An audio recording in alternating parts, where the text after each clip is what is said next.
sobre todo agradecer que la calidad de las comunicaciones y las conferencias de ayer, que la verdad es que se aprende siempre.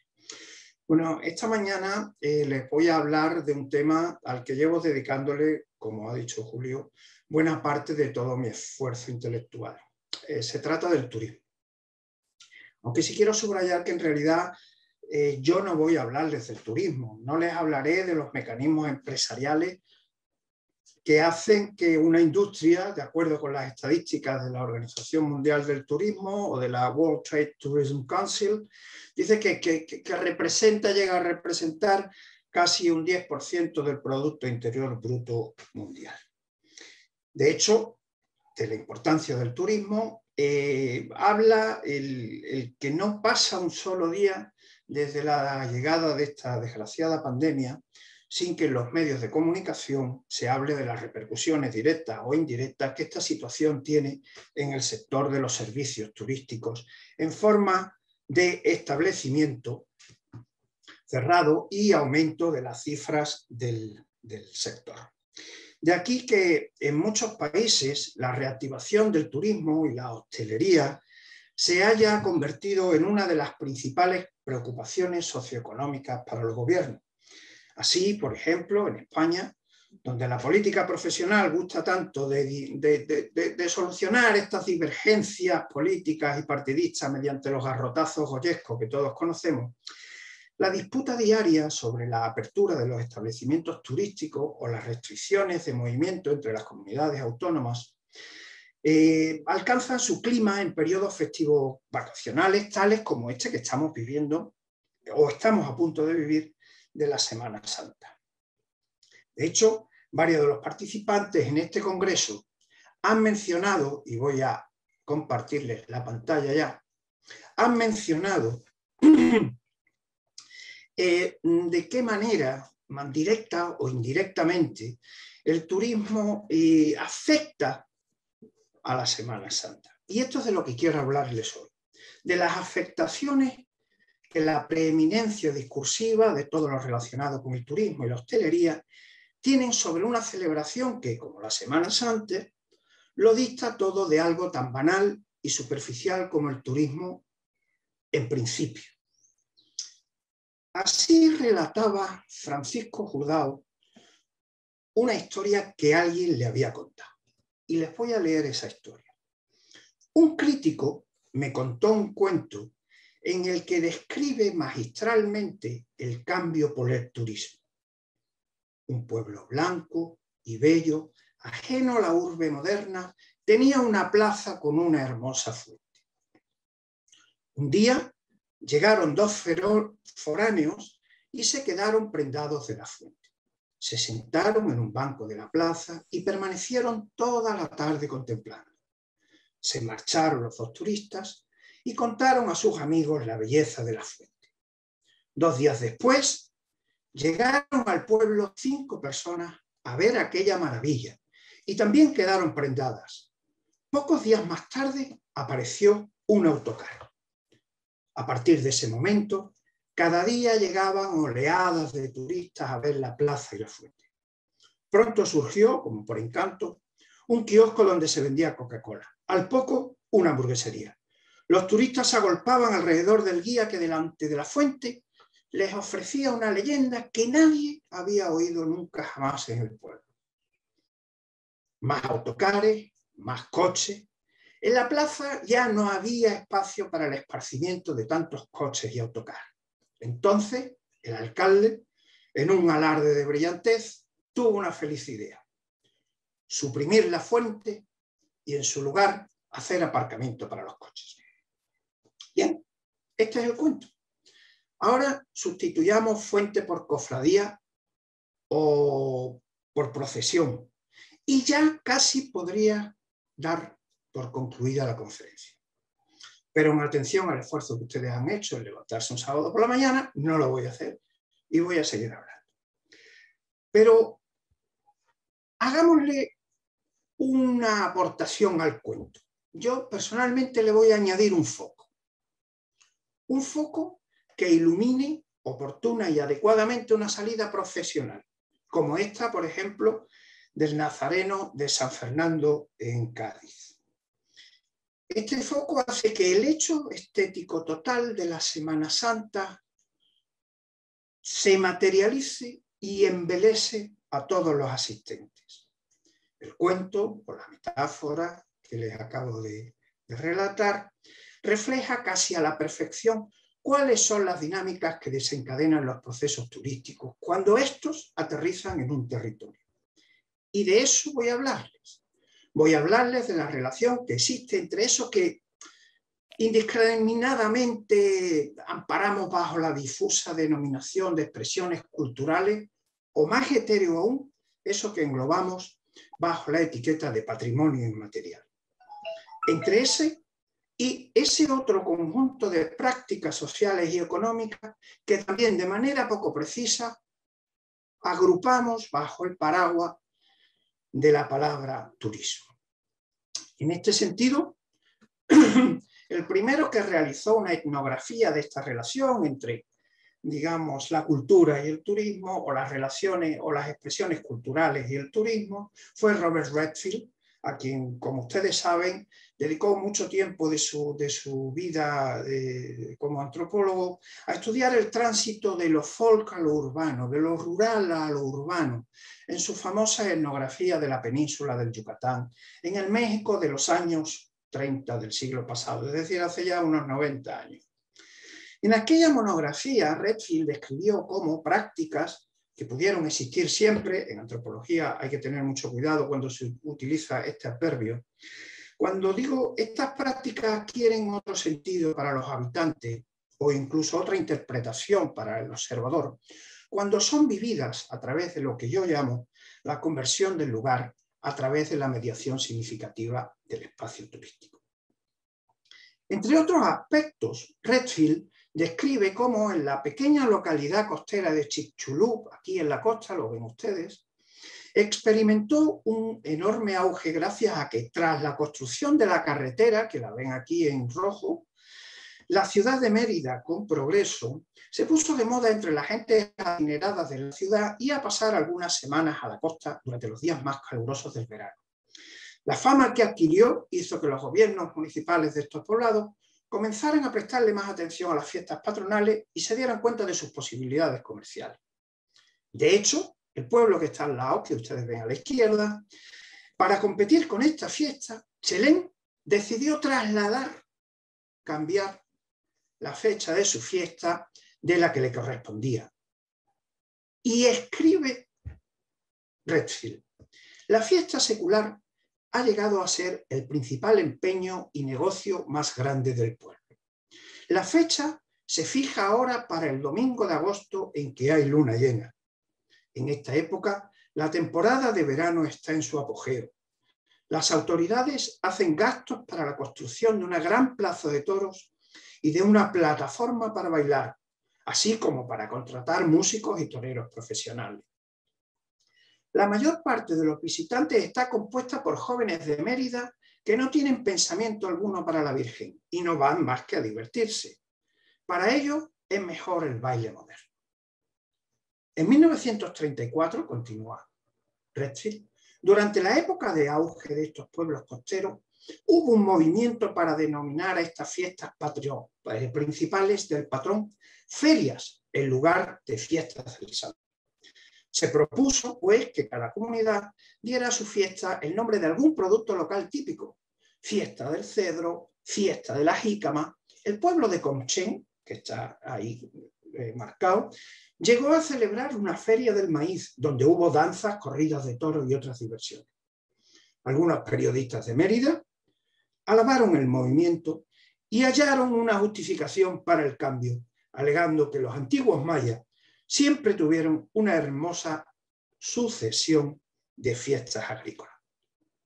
Bien, sin plantearlo, Redfield está describiendo lo que hoy conocemos como un proceso de mercantilización.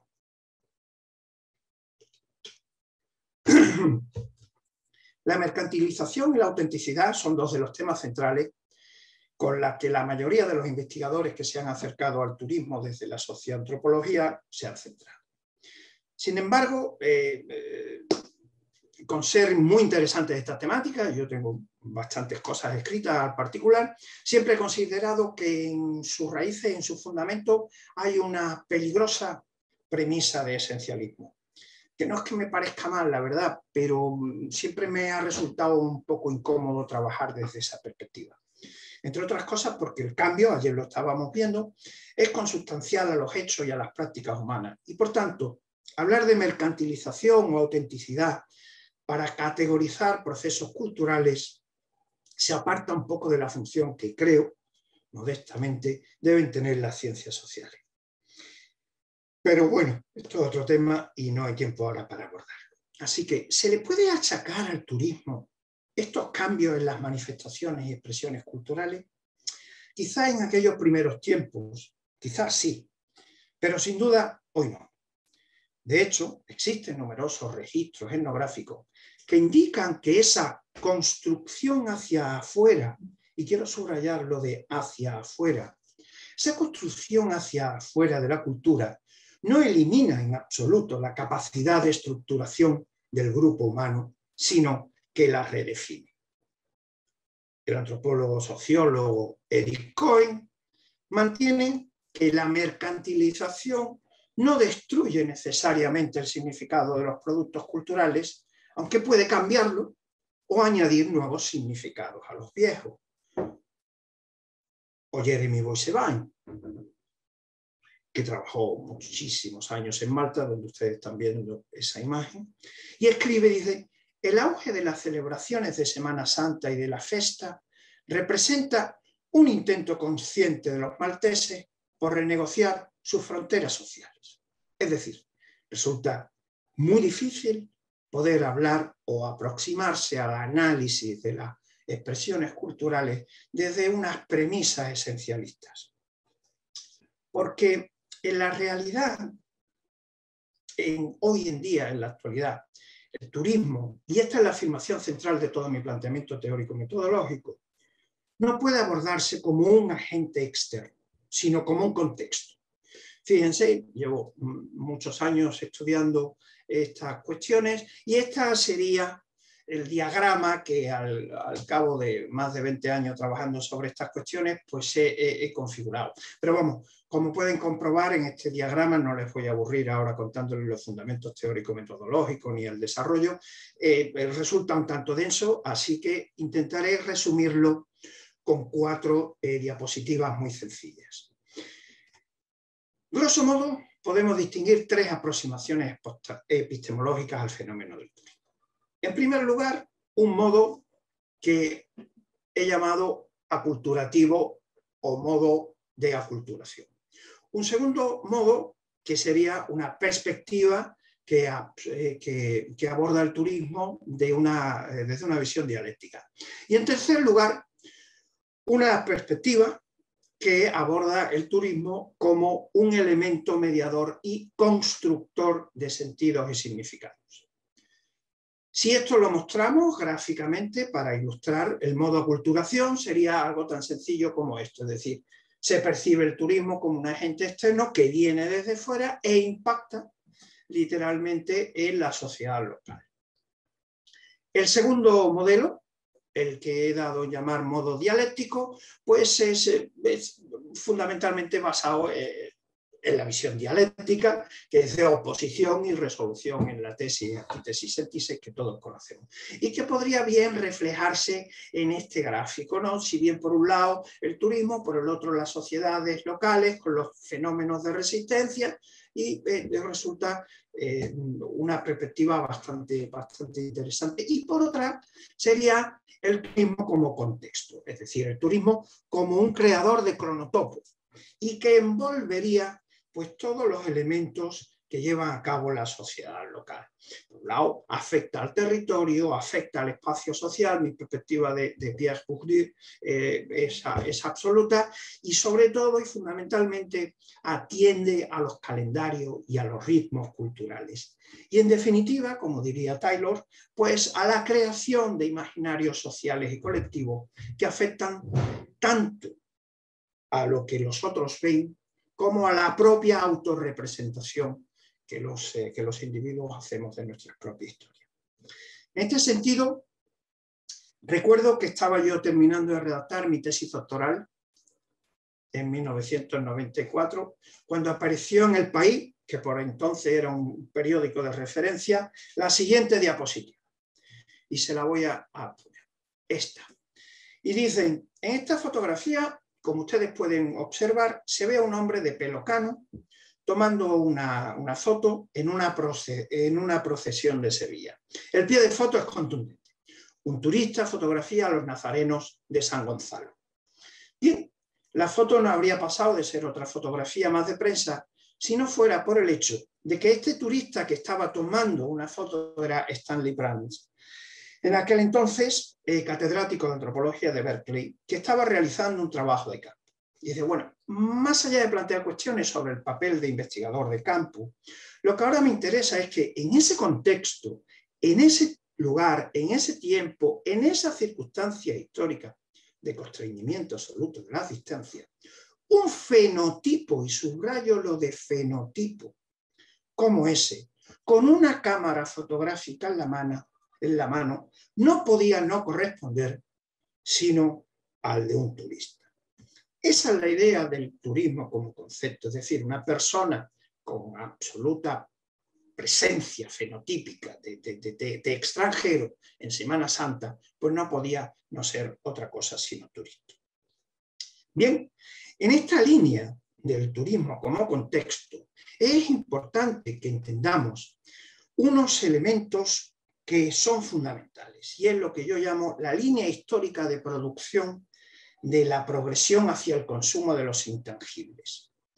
Porque de la misma manera que en los años 60, 70 u 80 comenzó a pasarse de la idea de naturaleza a la idea de medio ambiente, de la misma manera, digo, comenzó a pasarse de la idea de cultura, del concepto de cultura, al concepto de patrimonio.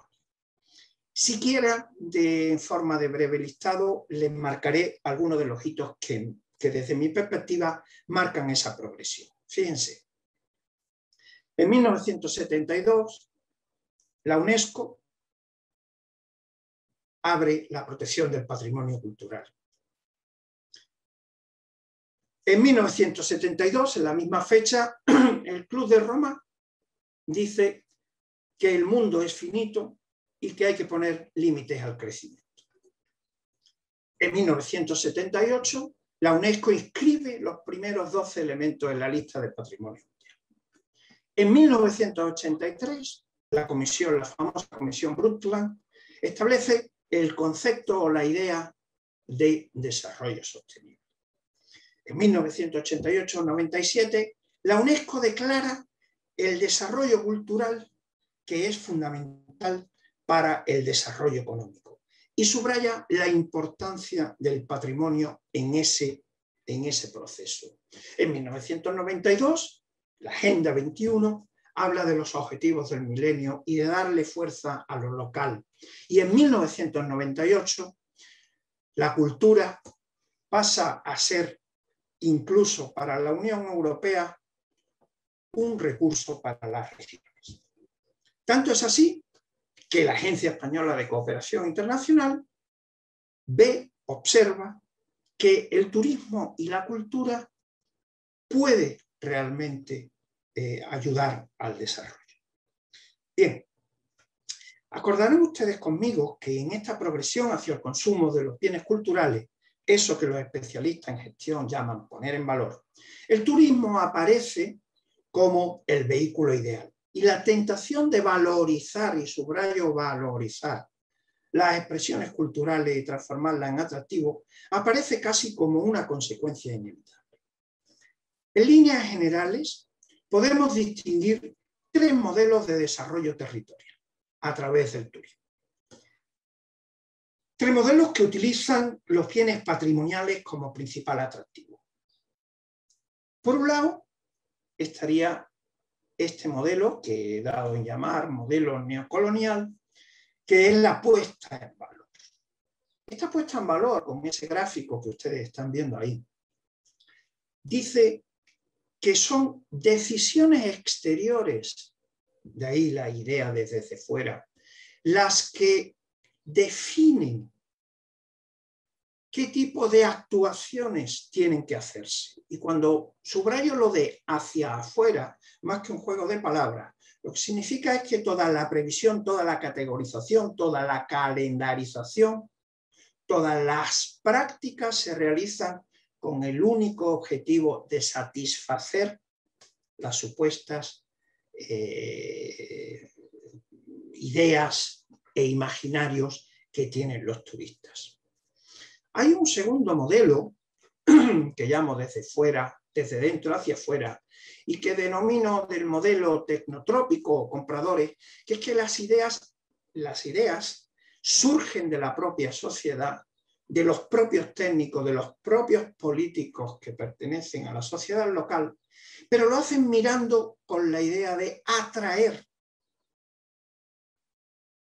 a visitantes foráneos. Y en tercer lugar, existe una estrategia que vengo a denominar desde dentro hacia adentro, que es un poco el ejemplo que antes hemos estado hablando con Julio sobre San Vicente de la Sonsierra, por ejemplo. ¿De acuerdo? ¿Y cuál es la idea? Es decir, es pensar que esto es nuestro y lo hacemos y lo calendarizamos y hacemos las prácticas con respecto a lo que a nosotros nos interesa. Estos tres modelos, yo estoy seguro que ustedes pueden aplicarlo a todo y cada uno de los casos que ustedes conocen y entra seguro en alguno de ellos. Bien. Veamos, por ejemplo, este tipo bueno, yo les estoy hablando, aunque mi acento me delata como andaluz, yo soy gaditano, pero yo les estoy hablando desde Santa Pola, en la costa de Alicante. Y aquí abajo, ayer tuvimos una magnífica comunicación de un colega que ha hablado de los museos de Semana Santa de la provincia. Bien, aquí tienen ustedes un ejemplo de la celebración por todo lo alto cuando la Semana Santa pues, pasa a ser de interés turístico internacional. O incluso cuando se promueve desde instituciones públicas, más o menos directa o indirectamente, entre el vínculo entre la Semana Santa y el turismo. Aquí a la derecha tienen, por ejemplo, la primera muestra Semana Santa y turismo religioso. Esto tengo que agradecérselo al profesor Salvador Rodríguez Becerra, que fue el que me lo facilitó, sabiendo que a mí me gustan todas estas cuestiones, y me lo comunicó.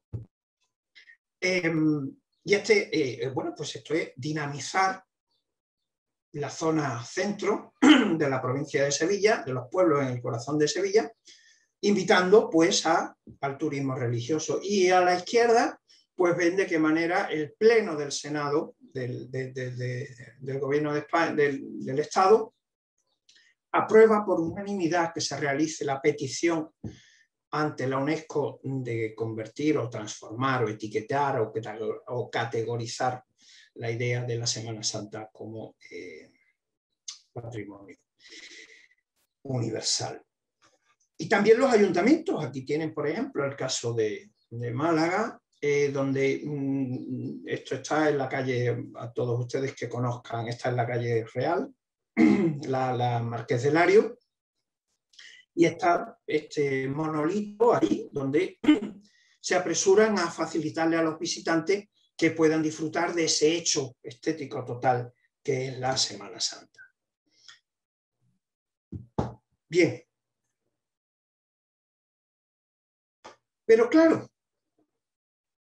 si nosotros abordamos la comprensión de las Semanas Santas, y subrayo el plural, en un contexto que provoca una tensión dialógica entre la pureza del mensaje salvífico y redentor de la celebración y la misión catequizadora, y por otra parte su puesta en valor como atractivo turístico para dinamizar las economías de los territorios, pues nos encontramos con este otro tipo de imágenes. La de la izquierda no es que sea de Semana Santa, pero siempre me ha parecido espectacular. Un peregrino postrado ante la imagen en el centenario rito penitencial de los seres. Aquí podríamos hablar, evidentemente, de la sociedad del espectáculo, podríamos hablar de Guy Debord y podríamos hablar de muchas cosas, pero como decía el poeta que le puso nombre a mi universidad, pues no podemos hablar de tantas cosas, compañeros. Y aquí a la derecha, una fiesta, bueno, una fiesta no, lo que he dado en llamar la carrera oficial alternativa, que aparece en ese maravilloso libro que ha coordinado Pilar y que esperamos que pronto podamos ponerle las manos encima. Ahí aparece un poco más detallado etnográficamente todo este proceso en el caso del puerto de Santa María. Pero claro, ¿qué ocurre? Bueno, pues que ocurre que cada realidad territorial es distinta. De hecho, gracias a la pequeña tertulia que hemos estado hablando esta mañana, antes de comenzar, Julio me ha hablado sobre el caso de los picaos en San Vicente de la Sonsierra. O esta otra imagen que les voy a poner y que les robé, y a cual le pido permiso ahora a nuestro querido colega Ruiz Ferreira. Y yo les preguntaría, ¿por qué creen ustedes que yo hice esta captura de pantalla? ¿Qué fue lo que me llamó la atención de esta captura de pantalla? Pues lo que me llamó la atención de esta captura de pantalla, y les invito a ustedes a que lo vean en todas aquellas ocasiones que ustedes realizan trabajo de campo, es que, si se fijan, nadie tiene una cámara de foto.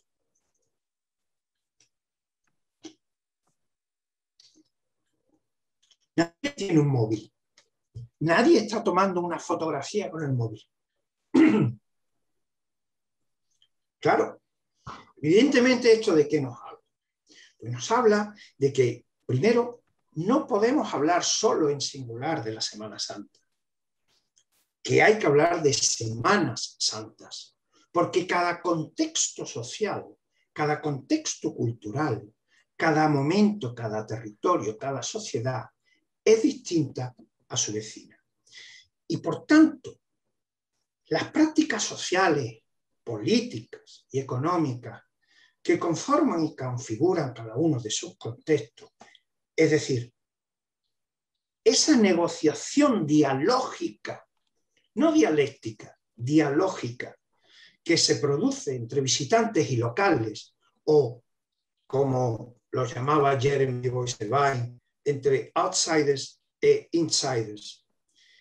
¿Cómo y de qué manera esa relación dialógica pergeña imaginarios distintos y, sobre todo, distintivos? A esto es a lo que se refería el geógrafo francés Michel Chalefaux, cuando afirmaba que el imaginario turístico es un compendio de deseabilidades producido por unas condiciones históricas identificables que influyen en la producción del hecho turístico y del destino, que hacen que el destino no sea sino, y esta frase es preciosa, sino la proyección en el espacio y el tiempo de los ideales y mitos de la sociedad global. Por eso, igual que no podemos hablar de turismo en singular, porque en absoluto es la misma motivación que lleva a una persona a visitar Málaga o a visitar Zamora, ni tampoco todos los agentes implicados, como se llama ahora, los stakeholders, en todos los lugares, todos esos agentes que aparecían en el esquema que por su bienestar mental no les he explicado. Todos esos agentes no tienen todos el mismo interés en promocionar, en promover hacia afuera la Semana Santa. Y por lo tanto, tampoco es acertado hablar de la Semana Santa en singular. Para finalizar mi conferencia, imagino que ustedes habrán estado viendo cómo progresa el número de la parte inferior derecha en el número de diapositivas. Para finalizar mi conferencia y como ejemplo para ilustrar que no todos los agentes implicados en esta negociación piensan solo y exclusivamente en poner en valor hacia afuera las expresiones culturales, pues pondré esta fotografía. Afortunadamente, gracias a Pilar, esta fotografía ahora ya se puede ver, porque la que yo venía utilizando siempre en mis trabajos, pues era de una calidad bastante pésima, pero esta es fotografía original y le quiero dar las gracias a Pilar por habérmela permitido utilizar. Bien, si comencé la conferencia con un cuento de Jordao Arrones, de Francisco Jordao Arrones, no encuentro mejor forma de cerrar esta conferencia y dar paso a las preguntas, si ustedes tuviesen alguna, que en esta espectacular y contundente graffiti. ¿Habré muerto solo para salvar el turismo? Es decir, en Zamora, que es donde se sacó esta fotografía, ¿qué es lo que había hecho la Semana Santa? Había producido una nueva forma de entender, de significar lo que era esa labor catequizadora. Había desaparecido el mensaje salvífico y redentor. Y se había convertido, pues como veíamos ayer, en otra comunicación con el graffiti de Banksy. Esto es entender el turismo como contexto. Esto es el gran análisis que se puede hacer, porque al mismo tiempo es el más serio. El hecho de que aparezcan Coca-Colas o hamburgueserías, como contaba Jordao, no es importante. Lo importante es el cambio de significado. Decía Eva Pritchard que vivimos, Max Weber, que vivimos envueltos en una red infinita de significados. Pues bien, ¿por qué subrayo esto del turismo como contexto y el turismo como creador y mediador en la producción de significado? Porque cuando hablamos de cultura y de procesos sociales, pensar en términos morales, de positivo o negativo, de bueno o de malo, nos sitúa al quehacer socioantropológico, y subrayo lo de socioantropológico, nos sitúa en el fino alambre del esencialismo.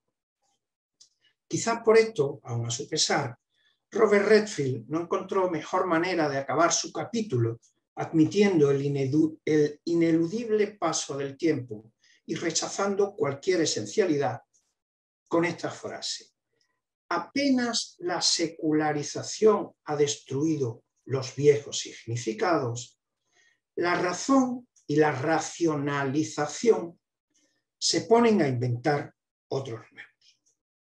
Por estas razones, creo que plantear la comprensión de la Semana Santa en términos de una dicotomía entre capacidad catequizadora o mensaje redentor y mercantilización o atractivo turístico realmente no lleva a ninguna parte.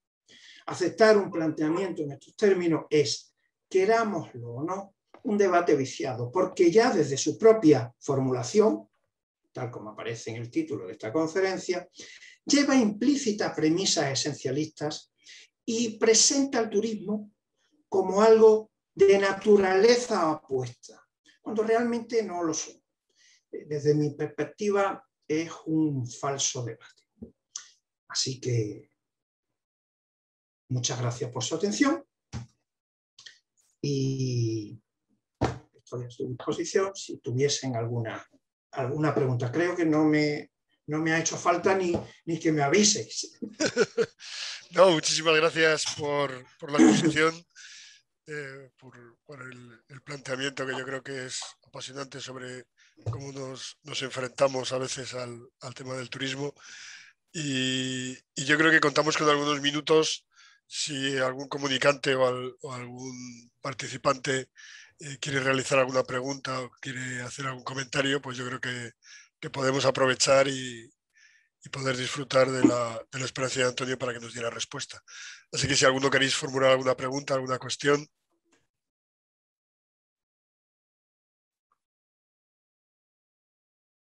los que estéis como asistentes, si queréis, lo podéis hacer también a través del chat y se lo transmitimos. Julio, no sé si se me oye bien. Sí, perfectamente. Vale, nada, simplemente matizar y decirle a Antonio que ese calco en realidad, que no es un grafiti, es una plantilla, apareció, digamos, en 2 campañas. La primera vez en 2008, pero hubo una segunda edición, digamos, en 2015. Simplemente apuntar. Desde Zamora el matiz. Es decir, que no sé, si fueron los mismos promotores, no se dieron por satisfechos con la respuesta, hicieron una segunda invasión.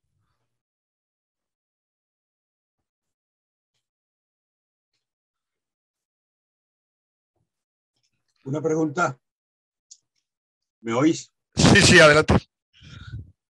Yo le preguntaría, en primer lugar, felicitarte porque has dado una lección. No añadiré magistral porque las lecciones magistrales no llegan tanto como ha llegado la tuya. ¿Cómo se casa religiosidad y el laicismo creciente, que es un hecho incuestionable? ¿Cómo se pueden casar sin que repercuta, o si el futuro de la Semana Santa va a estar condicionado por este creciente laicismo, o la Semana Santa está incluso por encima de las creencias religiosas y se han convertido en muchos pueblos de Andalucía en una profunda tradición? Esa sería mi pregunta.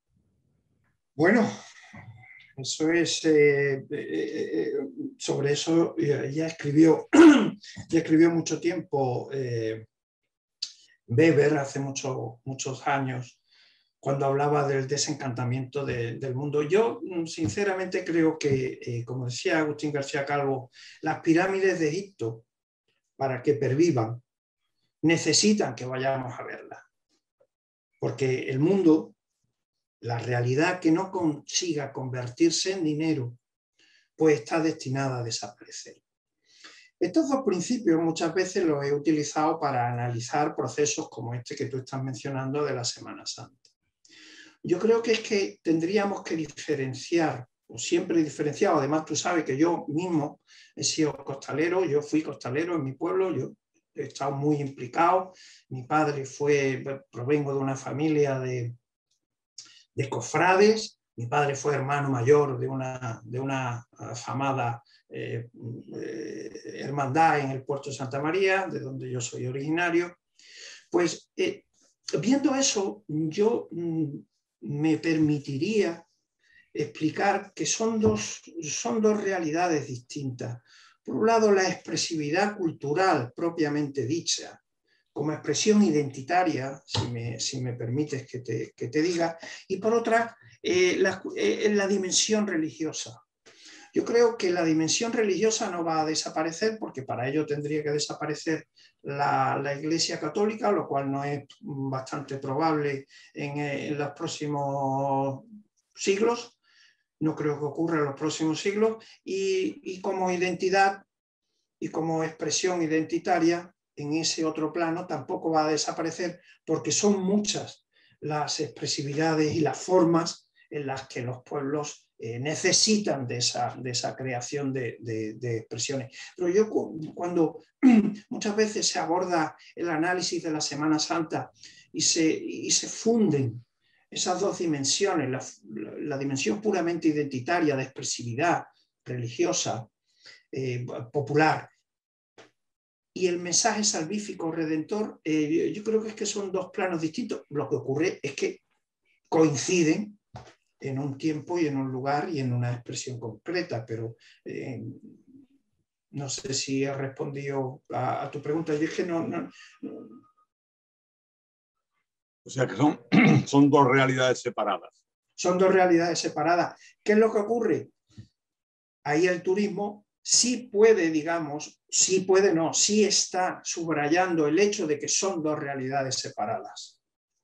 De ahí las disputas que existen entre los obispados y los consejos de hermandades o las hermandades por ese capital simbólico que en definitiva es el que se plasma, ¿no? Y la confusión entre cofradía y hermandad al menos en Andalucía Occidental, la diferencia es abismal, pero se confunde. Ya estamos hablando de cofradías cuando realmente la cofradía en Andalucía Occidental, o al menos en Cádiz, donde yo provengo, es la hermandad en la calle, ¿no? Son cosas distintas. Pues yo creo que en ese plano, en esos dos planos en el que se mueve. Por un lado, digamos, la jerarquía y por otro lado, la expresividad. Antonio, ¿me permites que te haga una pequeña...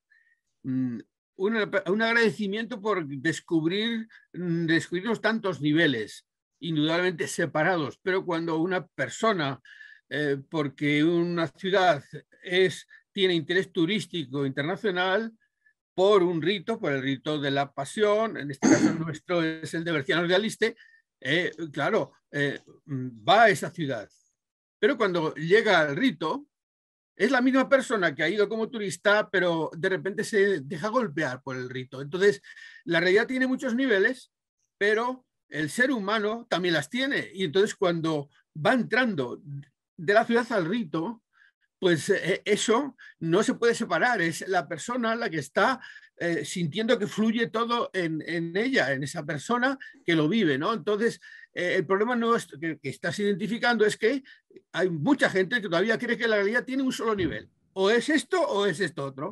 Y entonces, claro, ese es el problema que hay que afrontar también, incluso, con José Luis Alonso Ponga lo hablamos mucho, con Pilar Panero, que hay que saber, pues también distinguir, pero para unir. ¿Qué te parece esta historia que tenemos en la cabeza? Estoy totalmente, muchas gracias por la felicitación, estoy totalmente de acuerdo con lo que apuntas. Lo que ocurre es que yo en un momento en la conferencia he citado el hecho de que es un hecho estético total. Bien, sí, de acuerdo. Es un hecho estético total.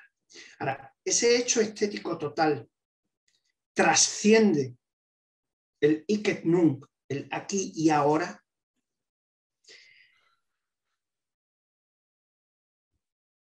Creo que no. Personalmente creo que no. Es decir, la vivencia del momento, sentirse envuelto por cornetas, olores a azahares, claro, hablo desde Andalucía Occidental, incienso, colores, bullicio. Eso es como la foto del foco. Yo, si ustedes no lo conocen, yo les invito a que vayan a San Fernando. Se tienen ustedes que ir a las 8 de la tarde para poder ver algo cuando el Nazareno sale a las 12 de la noche. ¿De acuerdo? Es decir, toda esa espectacularización, no en el sentido de Debord, no en el sentido de Debord, sino toda esa espectacularización, evidentemente, subsume, ¿no? Es decir, inunda a las personas que pueden haber ido a la playa. El motivo por el cual han ido a Málaga es por ir a tomar el sol. Pero esa captación del momento estético tiene trascendencia religiosa, y yo creo que no. Yo creo que no. Yo no creo que tenga, digamos, trascendencia religiosa. Es puro sentimiento estético. No sé si he respondido a su pregunta, Pedro. Sí, bueno, sí que lo ha respondido. Lo que pasa que es desde el modo objetivo casi de la forma descartiana de Descartes de separar el res cogital del res extensa. Pero es que es el ser humano el que está ahí y que de lo estético pasa a lo ético, a lo trascendente, a su propia trascendencia que ella ya lleva con él, ¿no? Con ella, esa persona. Entonces, claro, yo entiendo que objetivamente parece ser que no, pero ¿por qué la gente sigue viviendo esto? Sigue captando, dejándose alcanzar y sintiéndose que eso le pasa a él, que ese rito que ve también lo hace él de otra manera, pero que también lo puede seguir haciendo. ¿Y por qué se incorpora más gente? Entonces, esa es un poco la clave de saber unir, seguir enlazando, encontrando lazos que conectan todo, porque la que conecta todo es la persona. Sí, es evidente, es decir, en un plano abstracto, la capacidad empática con el dolor y con la belleza es un universal. En ese sentido, sí. Por eso, de ahí el subrayar que es un hecho estético total. Ahora, que ese hecho estético total pueda trascender después o pueda afectar, y siempre utilizo la palabra afectar, no digo impactar, pueda afectar a mi comportamiento cotidiano fuera de ese ik nun, de ese aquí ahora, me cuesta un poco de trabajo.